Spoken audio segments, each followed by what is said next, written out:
And so in our lives, we need to be quick to set right that which draws us away from God.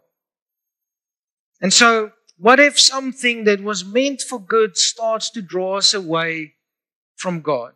I want to say something that might sound a bit controversial.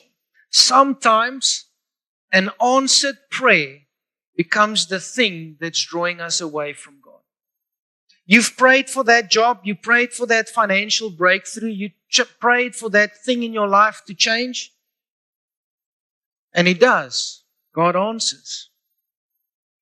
But then what happens is we forget to honor God with that. We stop being faithful. We stop being honoring God with that thing, with that answered prayer.